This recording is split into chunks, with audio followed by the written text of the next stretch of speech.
Hi, I'm Mike Dilk and you're listening to the Relax Back UK show, the show that explores all kinds of health topics relevant to you, your family and your friends. Each week I talk to expert guests from a range of backgrounds to inform and entertain you. So please do join the Relax Back UK family and stay tuned. Hi, and thank you for joining me on the Relax Back UK show. Phil Day from Pharmacy to You has some very scary statistics. About 1 in 4 deaths are caused by a cardiovascular disease in one way or another. He tells us about a plan to try and bring that number down. Then many people suffer awfully bad back pain and find sitting on the sofa very difficult. Created a back support that's designed around ergonomics, developed around ergonomics, but designed to look like a normal scatter cushion. So when you use it against your sofa, it just looks like any other piece of your kind of home decor. Lorna Kennard and Rachel Wall decided to do something about it. So please do join me for a great show. Thank you. This show is cool! Phil Day is the Superintendent Pharmacist at Pharmacy to You. We spoke about heart health and ways to improve it for everyone really. My first question to him, what is the difference between a cardiac arrest and a heart attack? Do you know, it's a good one, Mike, and there's loads of different terms for similar things. I think colloquially, you can't even say it colloquially, that you'd use those two terms interchangeably, but the whole landscape is littered with different terms that mean different things. So mainly we talk about heart attacks and we talk about strokes, but of course we also talk about cardiovascular disease, cardiovascular health, cerebrovascular events and so on, and they're all largely terms for the same thing. What we're looking at here is primarily the idea of cardiovascular disease, or CVD, and that's a group of other conditions are grouped together, and we tend to group them together under cardiovascular disease because the underlying causes for them tend to be quite similar, and they're often preventable too. So it's a handy term to use CVD or cardiovascular disease to kind of put them all into. So that covers things like coronary heart disease, peripheral artery disease, strokes and aortic disease and so on. But essentially it's about tubes getting blocked up by gunk. It's absolutely that, Mike. If we're boiling it down, that's what it is. And of course the most common type of gunk is cholesterol. Yeah. And I think, there's a lot of awareness about the idea of cholesterol and having high cholesterol. That's a very common thing for people to understand. Maybe what's less well understood is the idea that, there is a good type of cholesterol as well as the bad type. And that's quite an important distinction. Yeah, well, let's examine that. Yeah, well, cholesterol actually is quite useful. It's almost like stress that, stress in some areas of life can be quite good and motivating, but too much is a bad thing. Cholesterol's a bit like that. It has a role in the body, and it needs to be transported from one place to another in the body. And it's that transportation that's really the thing that's the problem. So you can get cholesterol from your diet, and the liver also makes it from scratch. And the body needs to then transport that cholesterol from one place to another, and it usually does that using proteins, and these proteins kind of latch on to the cholesterol and transport it around. Now, the analogy that I don't think anyone else has thought of, but this is the way my brain works, is that these proteins... This is a first, okay? At UK Health Radio, we like the firsts. Go ahead. A world first just for you, Mike. The idea of a taxi, that some of these proteins are a bit like taxis. And some taxis have 4 passengers in them already. Some of them might have 5 or 6 passengers hanging out the window. And those are the bad sorts of cholesterol, or LDL cholesterol, as we call it, low density lipoprotein cholesterol. So those are where these proteins that carry the cholesterol are carrying too much. And as they're carrying and taxiing this cholesterol around, some of the cholesterol drops out of the taxi and sticks to the sides of your blood vessels. Okay. However, the good type of cholesterol is what we call HDL, or high density lipoprotein cholesterol, and that's a taxi that has plenty of space left in it. So as it's transporting the cholesterol around, it's got a little bit of room inside, and it can actually mop up some of these extra cholesterol passengers, as it were, as it goes around. So we need more HDL cholesterol and less LDL cholesterol. Okay, and it's the LDL that tends to kind of stick to your blood vessels and block them up. That's the stuff, yeah. Okay, all right. How many of us die because of this? How common is this problem?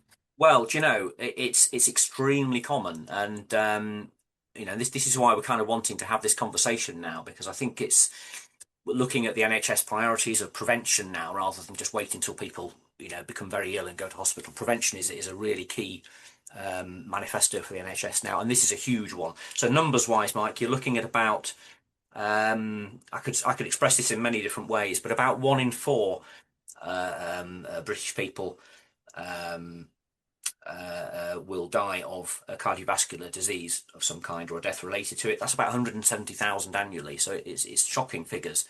About 1 in 4 deaths are caused by a cardiovascular disease in one way or another. Okay. All But right. another 1 in 4 stat for you is that about 1 in 4 British people between 40 and 74 have never had their cholesterol checked. So it's a big problem, and it's one that Hang is on. Let's rewind. Say that stat again. about 1 in 4 of us aged 40 to 74 have never had their cholesterol checked. Really? That is quite surprising. It's a fairly shocking number, and it's very, very simple. I mean, that's the other reason why we're here, is to talk about the program we've got to try and make it a bit easier. And technology and digital tools are making that cholesterol checking process a lot easier. The thing with cholesterol, of course, is a bit like blood pressure, which is also another risk factor for all these diseases, is that you don't wake up in the morning and think, wow, my cholesterol feels higher today, or I'm feeling my blood pressure being a bit on the high side. Generally speaking, you don't feel these things. No. No, no. Well, certainly I have high blood pressure, which Yeah, I kind of found out about by accident. yeah. So I suspect the cholesterol um, is pretty similar. It's very, very similar. Yeah, so often, if nothing happens and you don't have a proactive check, the way you would find out about it is, as you just said, you'd find out via either a routine check for something else, or when there's a problem. Yeah. All right. So we got a plan. We got a plan to try and do something about it. Absolutely. What is the plan? Well, the high level answer to that is that we need to get more people aware of what's going on inside them. And we do that there's an NHS health check at the moment. So the NHS has an existing program whereby people between 40 and 74 are invited for a free health check, and that will screen you for cholesterol and high blood pressure and various other things. Now, the problem that we've got is, despite having this NHS health check process, only about, I think it's about 40% of people, somewhere between 38 and 44% of people are attending it. Okay. I was going to say that job done then. Okay. Well, let's move on to the next problem. But not everyone goes for the test. No, not everyone goes, and it's frustrating, but it's kind of understandable, I think, because some of these tests, the NHS is starting to move towards digital versions of this test. But most of them have been conducted within GP practices, so it does require you to then get out of the house and go to the practice and have an appointment and so on. There might also be issues with accessibility, with maybe some fear about what might happen at the appointment, or even Mhm. what you're going to find out. So I mean, most people can get to the doctors for a blood test, can't they? I would yeah. have thought, but that's I guess the stats show otherwise. Yeah, well, there are issues with accessibility. I mean, we've got one of our patients, because we've done a round of these digital tests that we've started doing now. We did a round of them a year or two ago. We found a couple of interesting stories as we did that, and one of them was a patient who lived in a remote island, and it took her sort of 2 or 3 days to get to a GP back again. There were some fairly extreme stories, but there are much less extreme daily stories of accessibility, and it's an issue for a lot of people. Yeah. All And right. So there is that issue of that test, but it is there and it is effective. Um, So that is going to the GP or the nurse at the clinic. yeah, She takes some blood out of you, sends it off to the lab. yes. Job done. But you've got another plan. Yeah, there's lots of new innovations in healthcare, as I'm sure you're aware, and one of the ones that we're really excited about is this idea of a home test, and we've partnered with a company called PocDoc who make the physical test. So what we've done is we've created what we call a healthy heart program, which takes this at home test, and I'll describe that a bit more in a moment. But we wrap it around with a package of automated emails over a course of 8 weeks just to nudge people in the right direction with behavioural advice, and also a call with a pharmacist to discuss the results of the test. Because you have home tests already for things like cholesterol, but what will often happen is you get the test results and then you're left with them. And sometimes having a number of 5.4 is it's a number, sure, but what is that? What does that mean? What do I do about that? Is that good? Is that bad? So the program that we have is based around this blood test that you can do at home, and it's extremely clever. And this is the thing that we're really excited about. You can do this at home in 10 minutes. So you get a package through your letterbox. It fits through the letterbox. And you have an app that you download onto your smartphone of any flavour, and that will talk you through a little video guide as to what to do with the contents of the box. And put simply, you have a little white, almost like a lateral flow test, if we remember in the COVID days, those little white plastic things. Oh, yeah. A little bit like that. And you just do a small finger prick, drop of blood onto that, and then you wait 7 minutes. And the reagents and chemicals inside this little white strip of plastic turn the blood drop a different colour. You then use your smartphone to take a photograph of this drop of blood and its new colour. And again, within 7 minutes, it will tell you what your cholesterol levels are. It will give you your heart age, which, as the name suggests, is if you're 50, do you have a heart age of 45 or 55? What is your effective sort of age of your heart? And also a thing called a Q risk score, which is a fancy way of saying what is your risk of a cardiovascular problem within the next 10 years. So okay, let's just go back a little bit to the actual test. There's an awful lot of variables there. Mm-hmm. Now, this lateral flow test for COVID, that quite often got the wrong result. Yeah. What about this thing with all these variables? I can imagine that not going quite as well as you just described. Well, of course, it's a fairly easy thing to test. In that you can take a person and do this test and then do a standard test.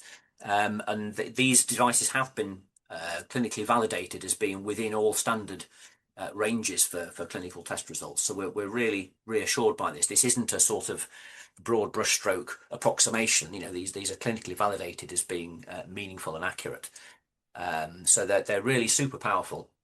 Okay. I think I was getting more at user variability. I mean, that's the issue there, because you're dealing with the great British public, and we're all individuals. We all do things a bit differently. I'm quite sure, even though we've looked at the video and all the rest of it, there's a good chance we're going to muck it up, isn't there? Well, it's a good question. It's quite hard to get wrong, but if you do get it wrong, and everyone will get things wrong, you can send off and get another test for free as well. So you can always have another go. You get a couple of blood collection pipettes as well. So if you get it wrong on the first go, you can have a second go. But it is very straightforward, and the instructions are very clear. And the main thing. So if you took the results from this test and took it to your GP and say, look, this shows I've got an issue with cholesterol, would he then take the results of that test to be sufficient to go, okay, then, Mr. Dilk, you obviously need to go on this prescription? Or would he then go and do another test? It's a good question. I think they would probably do their own test as well. I'm not sure. But I would, certainly the tests from this, results from this have been validated as being accurate and within all of the specifications that are required for clinical validation.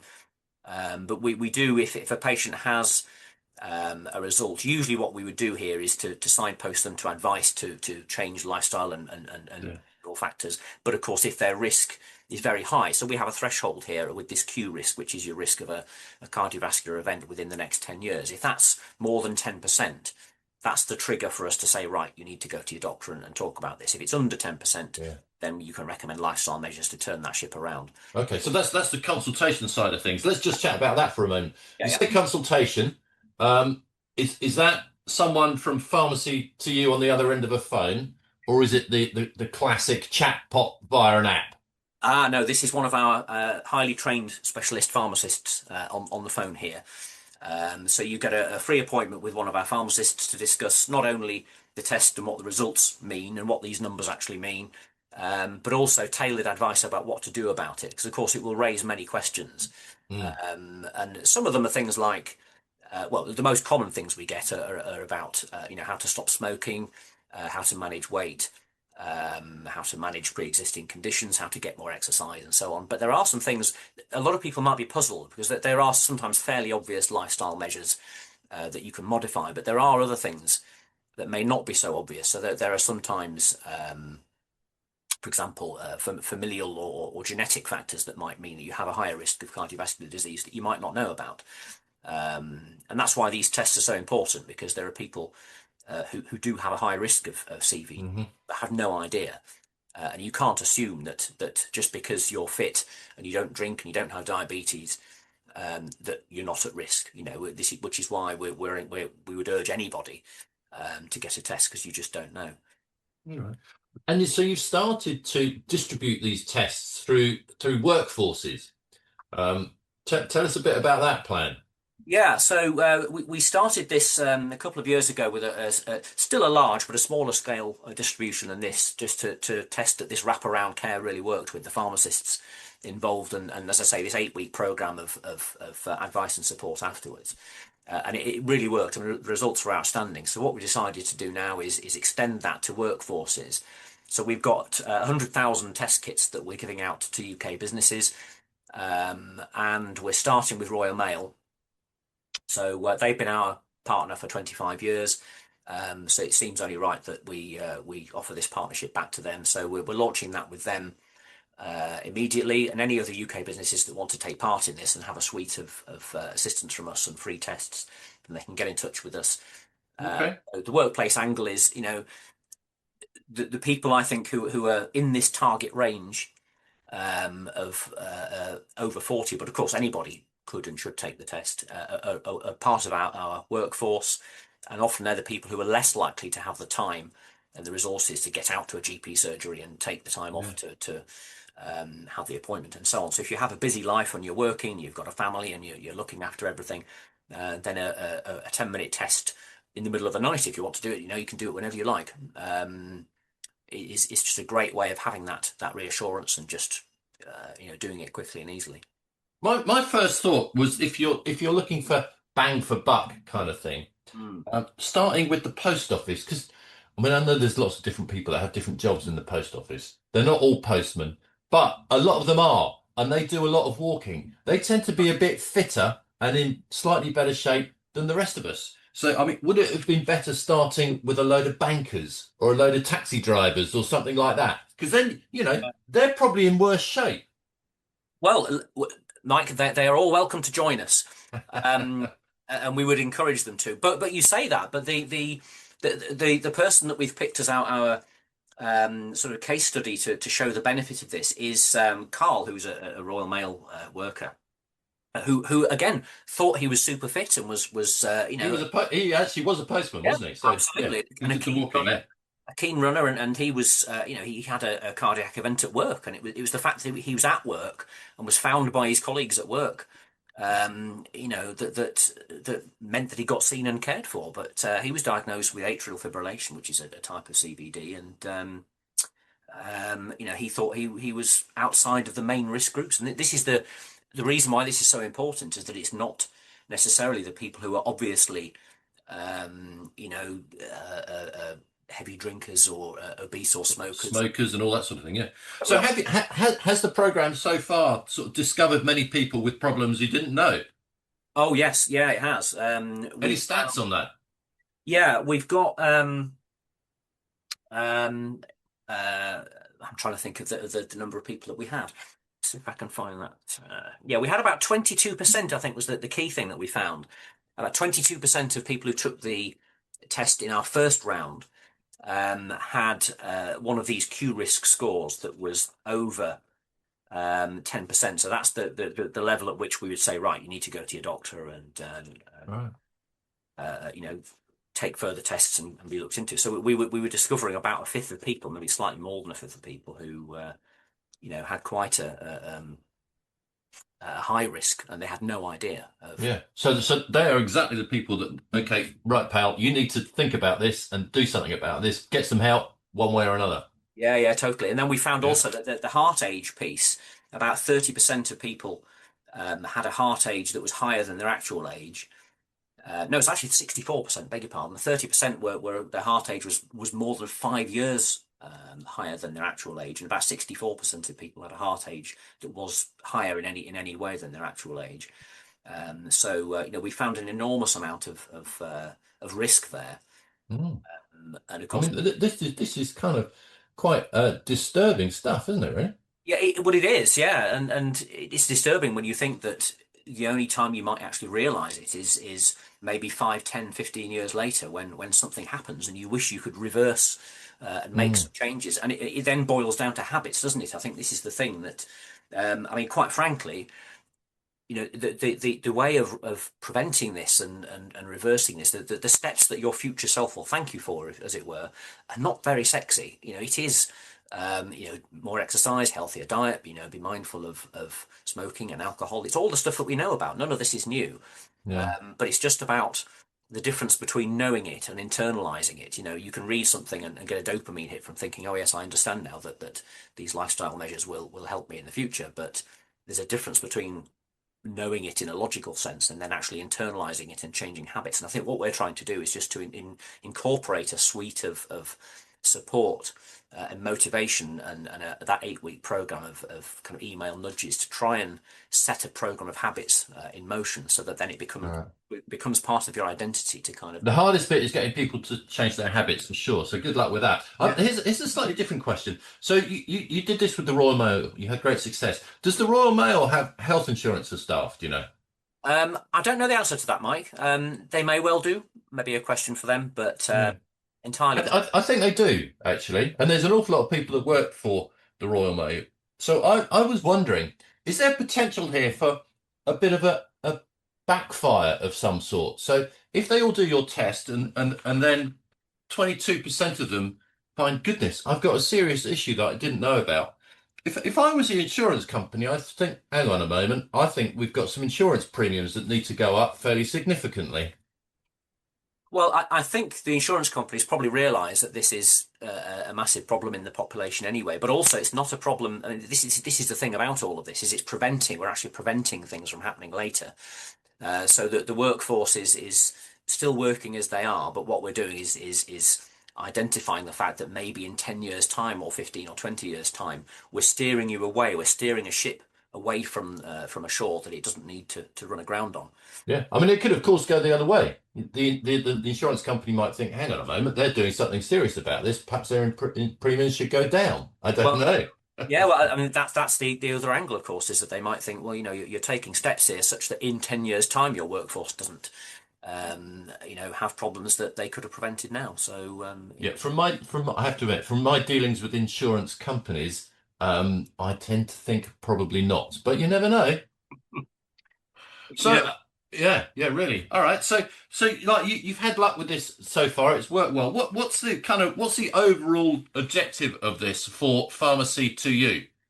well, the thing for us, Mike, is we're giving these out to businesses for free. And there's a fairly good reason for that. I mean, we're trying to prove something here. We're first of all trying to show that we're working alongside the NHS. There was an NHS 10-year plan which identified 3 big shifts in the way the NHS works, and that was to move care from hospitals to home or communities, which is what this is doing, to move from treating disease to preventing it, which is what this is doing, and also to move technology, from analog to digital, and again, that's what this is doing. So that there's a thing here that we're trying to prove the idea of scale.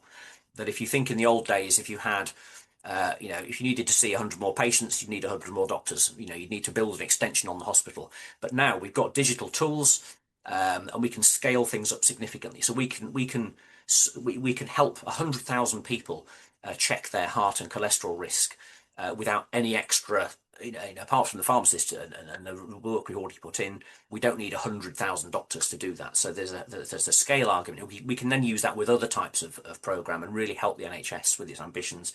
And for us, we just want to go first. I think we're pioneers in a lot of different ways, and we just think the pharmacy as a whole has a huge role to play in clinical services in the future. And you might have noticed in high street pharmacies, there's a lot of things now like hypertension case findings. So there are pharmacies doing more blood pressure checks. We're doing this pharmacy first, where we can give prescription medicine for certain minor conditions.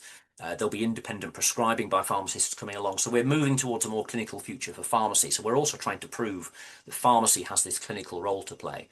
And we're going first. We think there's a real benefit to the population and to pharmacy by this sort of digital first, putting patients in control of their healthcare with tests like this. And we just want to go first and light the blue touch paper. Yeah. Okay. I mean, I'm on board. Digital health is a wonderful thing. If people can be in control of their health as well via tests like this, etc., I do tend to think that is a very good thing. However, you are giving 100,000 tests away for free. You are a commercial organisation, so you've got a longer term plan. You need to make some money out of this stuff, don't you? Well, there's obviously a raising awareness of us. It'd be naive to think that we're not just trying to raise awareness of ourselves here, but also. And it's not necessarily a bad thing, by the way. I'm not knocking no. commercial enterprises. No, but there is a piece about going first. I mean, I come back to that point that we think there may well be a much wider role to play for us and for pharmacy in general in the future to start offering services like this remotely and digitally. And I think we're still at that point here of proving that this works. We had a 10,000 test study that worked very well, so we're now extending that to 100,000 with businesses, and all of this is just building up the evidence base for the idea that you can deliver high quality healthcare remotely and with patients in full control of it. And then that, I think, that's what we're all about. So effectively we're just proving that the idea that you can move things towards a sort of scaled digital patient controlled way, and that's really what our entire business is about. So we're just proving the concept that really patients can be in control with a scalable digital healthcare solution, and we're proving that model out with this. Very good. If anyone who has a business or works is responsible for the health of their staff, could be potentially quite a lot of staff, and likes the sound of this and would like to get involved in the same way that the Royal Mail has, or indeed just an individual is thinking, heart health. I need to do something for myself personally or the rest of my family.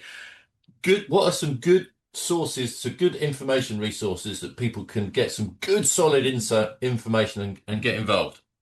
Right, well, there's all sorts of stuff. We have on our website a health hub, and there's a link on there for people to get lots of information about heart health in general. And we also offer this test and the supporting program on there for members of the public as well as people in workforces. Any workplace that's listening to this that wants their employees involved, no obligation, as they say, just let us know. Get in touch with us by any means, and we'll get back in touch with you to work it out. There's loads of resources on the NHS website. I'd just be mindful of recommending too many third-party sites, but the nhs.uk site has loads of great information. And of course, you've got the British Heart Foundation website as well, that has a great page on heart health. But the cardiovascular disease page on the NHS website is a really good place to start as well as excellent. Right. Is this test free for individuals at the moment? You said there is 100,000 free tests, or is that kind of via companies? Well, the 100,000 we're ring fencing for workplaces, but any individuals, we also have a program separate to that, which is on the Health Hub via our website, and we have tests available through that as well. So individuals can also get involved. Okay. Right. Well, look, thank you. This is important stuff, and this could potentially help a lot of people. So, Phil, thank you very much indeed for taking the time to chat. Lorna Kennard and Rachel Wall have developed the Sitting Well, which helps people sit on the sofa if they are suffering from the agonies of a bad back. And there are an awful lot of them. A lot of people find sitting on the sofa really quite uncomfortable. But before we start, I'd just like to mention the Back App chair, which is for people that find sitting at their desk difficult. If that's you, please do have a look at my website, Relax Back UK. You can see some pictures and videos of the Back App chair, and also arrange to have a free trial. So do have a look at that. Now on to the chat with Lorna and Ken and Rachel. My first question to them was, I got them to really introduce themselves and talk about their clinic. Okay, yeah, sure. So, well, hello, I'm Rachel, and Lorna and I, we've been working with people with chronic pain and recurring conditions since 2001. So we've acquired an accumulating list of different therapies that we practice, So for myself, I practice the McTimoney technique. So that's looking at the whole of the spine. Systematic kinesiology. Sorry, I missed that. Which technique is that? McTimoney. McTimoney. Okay. Yeah. And then systematic kinesiology. And then Lorna and I cross over in that we both practice something called Psyche, and also visceral manipulation, which is releasing the tension around internal organs and the impact that they can have on the spine and structure and movement. And then on top of that, root cause therapy as well. Yeah. What was the last one? Root cause therapy. Root cause. Okay. That's nothing to do with teeth. No. No. Yeah. Tell us what that is. Well, that can be used that again in line with chronic pain or recurring patterns that are happening in life, in that they can come back from an event that's happened, and that trauma gets held on that mind-body level, and it essentially stays held as a memory in the body, and then the body can adapt around that or create pain in that area. And then so with the root cause therapy, you're getting back to what that original event was, and then completing the healing cycle essentially in order for mind and body to be able to move forwards. Okay. All right. Yeah. So, I mean, these kind of therapies that you're doing are not really the topic we're going to talk about just now. But certainly if those were the things we were majoring on, I would be asking you about some of the studies that have been done and peer-reviewed papers, if there are any, that sort of thing. But because I think it's fair to say most of these therapies you're using, then they're not of that ilk, are they? They're certainly tend to be lesser known, and it's been an evolution. I mean, myself, as I say, there's been a crossover with what Rachel and I do. I also work with something called craniosacral therapy, which more people have heard about. It's been in the UK a lot longer, and scar work, which is again a more recent thing, but looking at the restoring the tissues around old scars or recent scars. Okay. But a lot of this stuff, it's a complementary. So as I say, less known about, and it's been our own evolution through our own work as therapists, seeking to provide a more complete and holistic approach to health. But the main topic, what we're going to talk about today, is something that everyone will have heard of. Essentially, sitting on the sofa, relaxing, and potentially sitting on the sofa and watching telly, which for people with bad backs will know that actually might not be all that relaxing, because sofas aren't really that great to sit on if you suffer from the agonies of a bad back quite often. And you kind of stumbled across this, or realised that a lot of your customers had real trouble just kind of relaxing on sofas. Is that kind of where what we're going to talk about came from? It is, because within our clinical practice, the sofa was either the last place that somebody could sit when they were in pain and having to resort to sitting on the floor or on a dining room chair because it was more comfortable than the sofa, or it was the cause to their pain and their problems. So we were just seeing that just too often within our clinic. And so within that, then researching, because there's so much on ergonomics in the workplace, but that doesn't transpose into the home unless it's a specific ergonomic sofa company. And so sofas, they're not supportive, they can be too deep, and they encourage you to be sitting in a way that then is creating pain. And we just thought we need to do something about this. It's not right. So that's how the sitting well back support cushion came about. Right. So you came across this issue. You decided to, as you said, do something about it. Right. What did you do?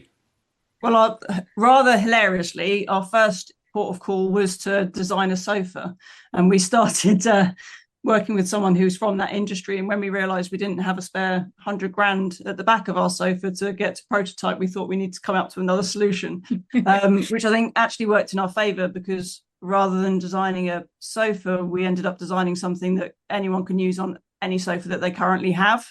And so again, reduce that cost. But it was a lot of I guess our own research to kind of how do we start this, and ended up working in collaboration with a student at Brunel University which was our kind of saving grace to bring it to life. It was, because we started off trying to seeing what we could develop ourselves, and then we got to the point of we now need a product design expert. We enlisted the services of a product design agency to begin with. And then when they came up with their first ideas, it just like, this isn't right, it's not moving forwards in the right direction. It was actually through networking, and Lorna being in the networking room with somebody from Brunel University who said, we have design students that work with businesses that are looking to bring products to market. And it was then she said, do you know any companies? And Lorna put her hand up and went, yeah, us. Excellent. All right. So tell us a bit about this thing that you've created, designed to help people that are scared of their sofa. Well, it was kind of going, I guess, backwards and listening to what some of the common issues were with clients. So again, that sofa depth, that having thousands of cushions in and around you to try and create a support and always wiggling and shifting, but also hearing from clients that, yes, they had a back support, but whenever visitors came, they took it off their sofa because they didn't want it to be obvious of, this is my special seat for the person that's got the problem.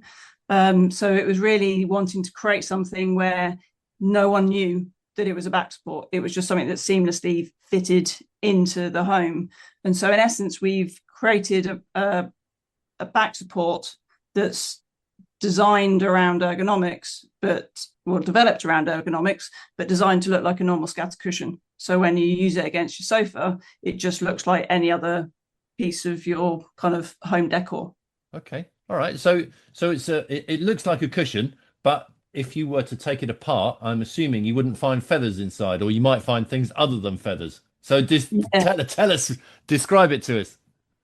So it's Rachel's helpfully holding up. Yeah, that's not always great for radio, Rachel, but never mind. You wouldn't know that's a back support, would you? No, you wouldn't. No. Listeners will have to take my word on that. But yeah, that's looks just like a pillow. So basically, inside it is a specifically contoured shaped piece of foam, and then in front of that is padding to give that feeling of you at least sort of sinking into something, and the two work together to give the support, so that it's helping to support the natural curve into the lower back, and then all that's wrapped within kind of the inside of a cushion. That's it. And that's the bit that within our research was the most difficult, that needed the most evolutions of the products before we came to the final product, because you've got the areas of the spine that need the support the most, but then because you've got the foam and then the feather over the top, and it was how the two interact with each other and how the padding changes the contour to what the profile of the foam was, that took us the longest revisiting and reworking before we then got the perfect balance, so that when the two were combined, it was then supporting the lower back in the best way. So even the pressure, even the density of the foam, to be that it's kind of comfortable and supportive. Yeah, it was all of those bits, wasn't it? Yeah. All right. So I mean, it sounds like you put quite a lot of development work into this thing. Yeah. But I'm thinking, and you've mentioned it a couple of times already, a lot of the problem with sitting on the sofa is the fact that a sofa is often quite deep. So when you put your back towards the back of the sofa, you know your feet don't touch the ground, especially if you're kind of short, if you've got little legs. So I'm quite tall actually, but I have quite short legs, so I'm a bit of an odd shape. In fact, my wife calls me low bottom because I've got a long body and short legs. So I might be in that. I am actually in that situation on some sofas. So if you put this thing that you've created, what do you call it actually? Your creation? The sitting well cushion. So if you put the sitting well cushion on the back of a sofa, but it's still quite a deep sofa, does that work for you? It's all down to, like you say, kind of ergonomics, but in essence, sometimes if it's a ridiculously deep sofa, then you might need another cushion behind it. Right. But because if you've got the foam support stability within it, it's not like a normal sofa cushion where over time it just squidges and gets softer and softer and vanishes behind you. It's forming that ergonomic shape for you to sit against. So for some people, just having it means that the sofa depth is taken out enough that you can then get, you know, your knees are over the end of the sofa and you get your feet flat, and that's fine. For some people, if it's the sofas look more like a bed, which some of them do, then you might need another cushion behind it. But at least having that one in front kind of gives you a properly ergonomic support to sit against. And you can also with the sitting well cushion pull it away at the bottom slightly so that it's like as Lorna said, because it retains its shape. When you have that more of a recline, it's still supporting your back in the right way and relieving pressure in the right way. So you can also alter the angle of the cushion as well to mean that you're in comfort and supported. So we've had customers historically say that they've ended up using it because they like to sit up and read in bed. And so they've ended up using it in bed on top of their pillows, so that they're then turning that almost into like a little micro layout sofa, and take the load off. All right, so you've had good feedback from people that essentially are suffering, because there's nothing worse than a bad back. It just makes life awful. It does, and particularly when it's unnecessary. If you can help, where the sofas are too deep and create that pressure. When it doesn't need to be happening, hence the sitting well cushion. But no, what we've been blown away with is because we've relaunched this cushion because we had a time where we were without a manufacturer, and so we've just recently relaunched after three years without a manufacturer. And what we've been blown away with by the most is that when we've then let people know that the sitting well cushion is available again, there's people that even bought the first cushions even 9 years ago that are still saying, couldn't be without my sitting well cushion. There's one person where they relocated to Shanghai, and like in a comment on social media, they've said one of the first things was making sure that my cushion came out with me. I just love it. People where they can sit on their sofa with their wife again rather than on the floor, and just the amount of people are like, I'm still using my cushion now. So not only the testimonials of people that when they bought them and how much they've helped, but that still 9 years on, they're still doing the same job. So yeah, we've been blown away by that. So not only do they work, but they last well as well, by the sounds of things. That's it, very much. Yeah, we worked that out at the present kind of retail price that works out on the feather version, 4 pence a day. So I don't think that's bad. That's not bad at all. If you say that to someone in pain, bite your hand off. Yeah, absolutely. All right. Well, look, this does sound like it really could help a lot of people, because I do know that a lot of people do find it uncomfortable to sit on the sofa. So if people are listening to this and think, all right, this looks interesting, I would like to check it out. Please tell us where they can see some pictures of it and see how it works, and even buy it, which I guess is what's your website? So yeah, the website is sittingwell.co.uk. So sitting with an S. And then obviously there we've got links to Facebook and Instagram, the YouTube video as well, so people can see it in action. Yeah, lots of photos on the website. So yeah. Good. Excellent. All right. Well, this does sound like a very good thing. So Lorna and Rachel, thank you very much indeed for taking the time to chat. Thank you for inviting us along. Thank you. Thank you very much to my guests on this week's show, and they were Phil Day from Pharmacy 2U talking about heart health, and Lorna Kennard and Rachel Wall talking about the sitting well. And thank you to you for listening, and have a healthy week until next week. Thanks for listening to the Relax Back UK show. Join me, Mike Dilk, again next week for more fascinating interviews and chat. If you're listening to the podcast version, please subscribe, like, and share it with your family and friends. And have a healthy week. Until next week.